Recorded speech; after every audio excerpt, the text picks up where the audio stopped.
여러분 안녕하세요. 2022학년도 정시에서 눈여겨볼 4대 변수라고 해서 재미있는 기사를 여기 대학저널에서 2022 정시 눈여겨볼 4대 변수에서 백두산 기자가 이렇게 썼습니다. 이 내용을 한번 같이 살펴보도록 하겠습니다.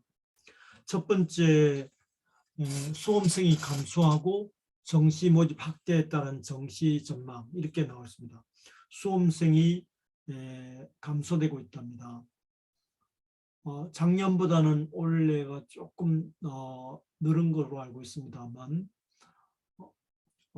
이렇게 올해도 특히 그 수험생이 조금 늘었는데 대신에 정시 모집이 많이 늘었습니다. 정시 모집이 특히 수험생들 가운데 재수생들이 원래 약대가 신설되고 이과의 수학에서 여러 가지 변수가 있기 때문에 그 재수생들이 늘었습니다. 그래서 고득점 하는 이과생들이 늘었다는 그런 것도 있고요. 특히 그 모집 인원은 전체적으로 감소되었으나 정시 모집은 늘었다. 정시 모집은 4,102명이 증가됐다. 그 이유는 정부에서 이렇게 서울에 있는 주요 대학의 15개 대학에 40% 정시를 40% 늘리라고 하는 그런 게 있었습니다. 그래서 경희대가 42%, 고대 40.8, 성대 40.1, 한국외대 42.4, 그다음에 연세대도 늘었고 그다음에 한양대 서울도 43.7 등등 이런 식으로 해가지고 정시 모집 인원이 증가되었다. 그런 겁니다. 그래서 그 작년도의 경우에는 정시 경쟁률이 대부분 하락했으나 고대 3.85대1, 서강대 3.58대1, 성대 4.25대1, 연대 3.93대1, 이화여대 3.2대1 뭐 등등 했으나 올해는 수험생이 소폭 증가됐지만 정시 학대폭이 크게 나타나고 더군다나 이제 약대가 1,600명 뭐 신설되고 등등 해서 정시 경쟁률과 합격수는 하락할 것으로 예상하고 있습니다. 그래도 이 상위권은 굉장히 어려운 게 되겠죠. 그렇기 때문에 이제 수도 서울이나 이렇게 그런 인기 학과는 그렇지만 그 아닌 과들은 굉장히 학생 수도 하는데 어렵고 점수도 떨어질 것이다. 그래서 일단 수험생은 조금 증가되었으나 정시 학대가 늘었다. 그 다음에 대학별로 가나다 해가지고 이동하면서 연쇄 이동하면서 합격선이 달라질 것이다. 더군다나 올해는 그 수학이라든지 국어라든지 그런 게 바뀌면서 아마 현장에 있는 그 높은 사람이 그러더라고요. 너무너무 힘들다. 정시 지원하기에 너무너무 힘들다라는 그런 게 있습니다. 그래서 이 지원권 대학뿐만 아니라 여러 가지를 고려해야 되겠다 하는 것이 첫 번째입니다. 그래서 올해 입시 정시가 특히 어렵다고 합니다. 왜냐하면 그 수능 제도가 바뀌면서 또 정시에 그 인원이 할까 그런 게 변화되고 수능이 변화되면서 그런 겁니다.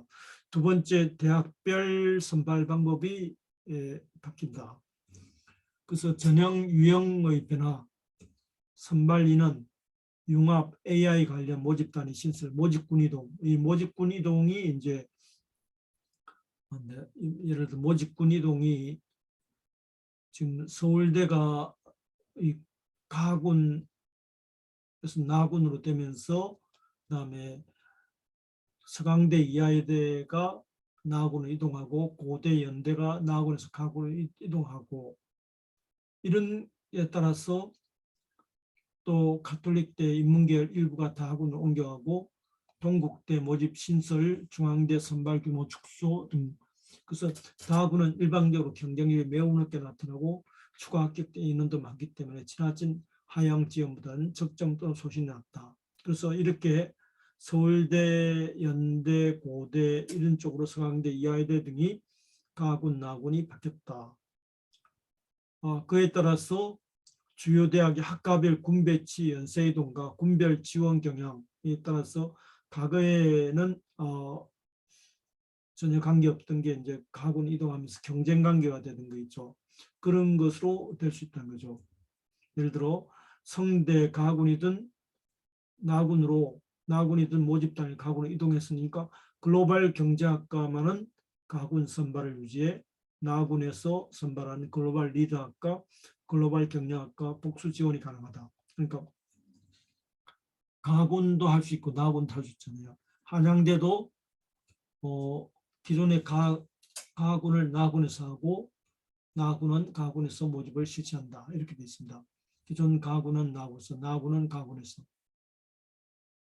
그다음에 시립대도 이 주력부대를 가군에서 나군을 이런 식으로 대학별로 가나다가 이동하면서 이렇게 서로 경합관계가 되는 그런 것이 나타나고 있습니다. 그래서 이런 변수가 원래는 완전히 새로운 거지 않습니까? 그렇기 때문에 이런 것을 고려해야 된다 이런 겁니다. 특히 또 대학의 인공지능학과라든지 반도체 공학과, 4차 산업혁명 시대에 따라서 이런 쪽이 전망이 좋다고 하는데 가군이 많다. 가군에서 이런 과가 많다. 그래서 지금 이화여대 AI융합학부가 신설되고 성대 반도체 시스템공학부가 가군으로 이동하면서 고대, 연대랑 같이 경쟁이 된다라든지 가군의 연세대 인공지능학과 신설이라든지 해서 4차 산업혁명 시대에 따라서 이런 쪽의 인기가 요구되는 과가 신설되었다. 그 다음에 의학계열도 가군 이동 대학 증가, 가군 선발 대학이 가장 많아졌다. 의학계열도 이제 가군, 나군이 바뀌어졌다. 지혜과는 거의 그대로인 것 같고 다군의 가톨릭 감동대가 다군이었는데 나군으로 모집 이동하고 그래서 다군에 선발한 대학이 8개로 바뀌어뿐이다. 뭐 이렇게 해서 아주대가 유일하게 변경을 하지 않아서 경희대, 이대, 중앙대를 하고 아주대도 선택할 수 있다. 이런 식으로 해가지고 의학 계열이 가군 이동이 많다. 가나다군, 그 다음에 인기 4차 산업혁명 시대에 인기 좋은 인공지능학과와 반도체학과도 가군이 많다. 그 다음에 가군, 나군, 다군이 학과별로 이제 이렇게 또 일부 이동하면서 이렇게 신경을 써야 되겠다는 것이 되겠고 서울대, 연대, 고대라든지 서강대, 이화여대 이런 게 또 된다 입니다. 그 다음에 또 변수가 정시 선발 방법이 바뀌었다는 점. 선발 방법이 그래서 대부분이 수능 100%로 하는데 일부 학과에서 면접을 본다. 수능 100%로 거의 다 보는데 그 다음에 건대, 동국대가 학생부를 폐지하고 한양대가 10% 반영 폐지하고 수능 100%라든지 이렇게 됩니다. 연대는 수능 100% 2단계에서 90%를 반영한다. 국제계열 선발시. 그 다음에 이렇게 대학마다 거의 이제 수능 100%의 거의 90% 대학이 수능 100% 한다.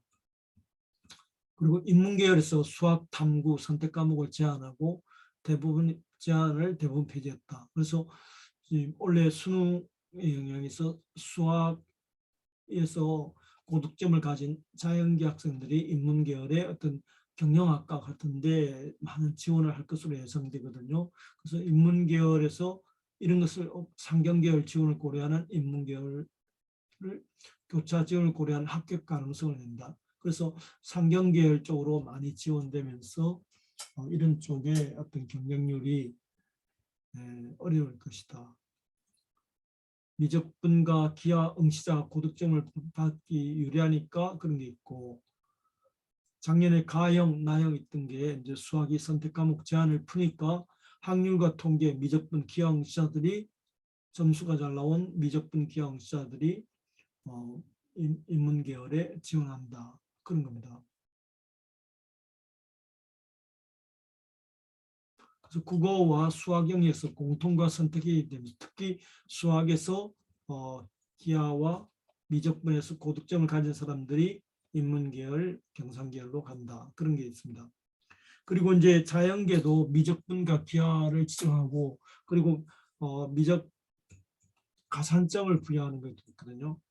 예를 들어 10% 가산점, 미적분과 기하를 선택한 사람에게 10%의 가산점, 여기 서울여대 같은 경우는 기하 성적에 한 10% 가산점을 준다.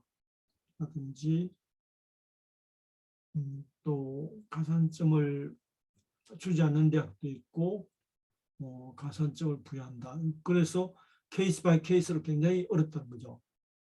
가산점을 부여하는 대학이 가톨릭대, 동덕여대, 상명대, 서울여대도 있고 그래서 일단 이과에 하려면 미적분과 기하를 택하고 가탐을 필수로 선택하는 대학도 있고 또 그렇지 않은 대학에는 미적분과 기하를 하는 학생에 가산점을 부여한다. 이런 것도 고려되는 거죠.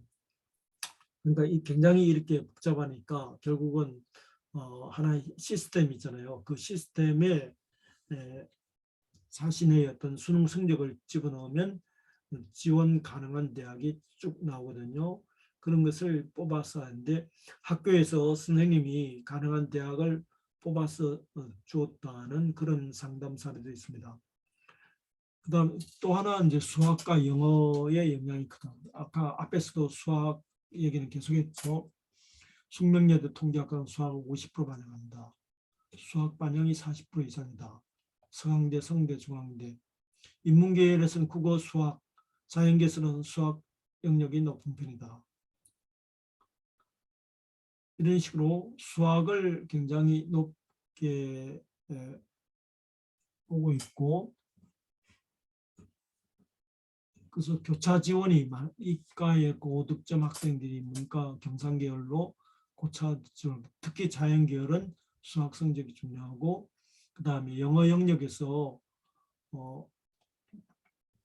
예를 들어 건대, 경희대, 한양대는 영어가 10% 20% 낮아서 영어가 그렇게 중요하지는 않다고 보는데 영어 영역의 난이도가 어려워지면서 영향이 커진다. 그래서 지금 인천대도 영어 영역의 10% 반영 비율을 적용한다. 서울대는 영어를 이렇게 0.5점, 1.5점 감점한다. 고대도 3점에서 5점을 감점한다. 외대도 이렇게 감점을 한다. 그 다음에 중앙대는 인문자연 영어 등급 점수를 통합하면서 인문계열 등급 간 점수 격차가 줄어들었으며 서울시립대도 계열별 영어 등급 점수를 통합니다. 그래서 영어를 이렇게 영어에 아주 중요하게 생각하는 대학도 있고 그렇지 않은 대학에서 예를 들어 감점이 굉장히 낮은 경우는 영어가 조금 낮더라도 지원이 가능한데 영어 점수가 엄청나게 높은 대학도 있고 그렇습니다. 그 다음에 자연계열에서는 수학 성적이 중요하고 그 다음에 영역별 반영 비율에 따라서 유분리를 알아야 된다. 수학에서도 이제 미적분과 기하라든지 그 다음에 이런 네 가지 변수를 고려해야 되겠다는 것을 지금 이렇게 정리를 했습니다. 그래서 이번 2022학년도 정시가 그 수학이라든지 그런 데서 많이 바뀌고 가군, 나군, 다군 바뀌고 또 신설학과도 있고 선발 방법도 변화되고 있고 영어도 또 그 뭐냐 출제방 바뀌었고 어렵고 등등 해서 여러 가지 변수가 많아서 굉장히 그 가군, 나군, 다군 이렇게 고르기가 굉장히 지금 어려운 상황입니다. 그래서 당장 30일부터 4년제 대학의 어떤 그것을 골라야 되는 상황에서 이 네 가지 4대 변수 이것을 한번 고려하셔서 학부모님들도 이런 것을 좀 아시고 이렇게 좀 고려해서 정시 대학을 골랐으면 좋겠다 하는 것을 말씀드립니다. 굉장히 복잡한 내용인데 정리를 잘 하셨는데 이런 네 가지 변수를 고려하셔가지고 4년제 대학에 가군, 나군, 다군을 골라야 될 것 같습니다. 감사합니다.